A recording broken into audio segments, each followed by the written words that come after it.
there is not going to be one contested caucus or primary, certainly not on the Democratic side because Joe Biden is the only one really running. But I've been telling people, stop trying to think that the next 6 months of primaries are going to be competitive. They are not. You need to move on to something else. And so in a perfect world, I would like to see not only the political focus, but also a lot of the journalistic focus, not completely shift away from the presidential election. That would be silly. Of course, that's going to be the top thing on the bill.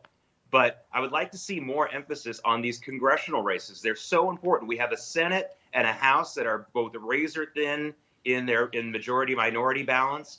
And there are some really, really important races. And I think what a lot of people have kind of figured out over the last couple of years is it really, really matters, even if you're in a so-called red state or a so-called blue state, who your representatives are and who your senators are. Just look at what happened in Ohio with Governor DeWine and his kind of standing in the way of some, I thought, common sense anti-trans tyranny type rules. And just look what's going on in Pennsylvania with John Fetterman coming out of his whatever mental fog and saying some really good things lately on a foreign policy basis, which make him suddenly the most conservative Democrat. So I would like to see much more of a focus on some of these Senate and congressional races. And now that it's clear that Donald Trump and Joe Biden part 2 is happening in November, it's time for these congressional races to figure out what the one message is going to be. I would argue that the border should be the message for all Republican candidates, top to bottom, because it covers so many other things.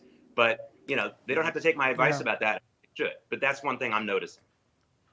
Well, I agree with that, Jake. And here's the thing. If the immigration is the number one issue, and we know the economy is right up there, obviously, but if immigration is, in essence, the number one issue, that's going to help with independence. And that will translate into those congressional down-ballot elections, because this idea that the media loves to peddle, this idea that, you know, Donald Trump is going to say all this bombastic stuff and all these candidates are going to have to respond.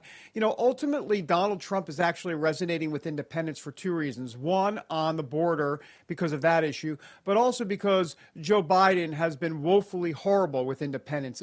Poll after poll shows that. So I'm wondering if all of that will translate into some good news for Republicans come November.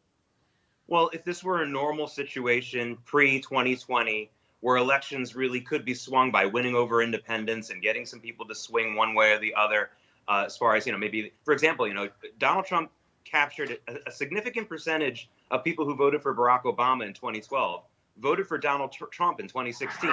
So this whole argument that we are completely split as a country isn't true.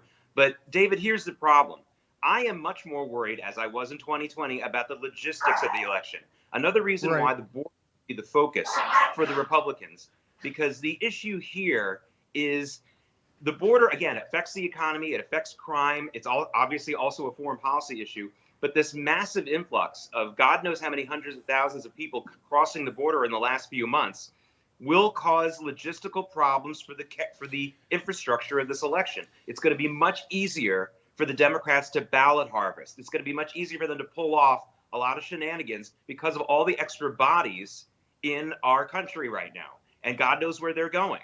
Now, this has to be a focus. I don't think that a lot of the Republican Party in individual states is actually prepared for this, David. Look at the crucial state of Michigan. The GOP in Michigan is broke, literally broke. They're like in a bankruptcy proceeding. That is a very bad sign. So, yes, let's get this border message out. It will win over swing voters and independents. I couldn't agree with you more. But at the same time, we have to get the message ourselves as Americans and ask, hey, wait a minute. How is this going to affect me on Election Day? Remember those protesters we saw in your last story? Right. I think some of them are going to be at the ballot box, literally protesting at the polls in November. Are we ready for that? I don't think so. Not yet. We better be.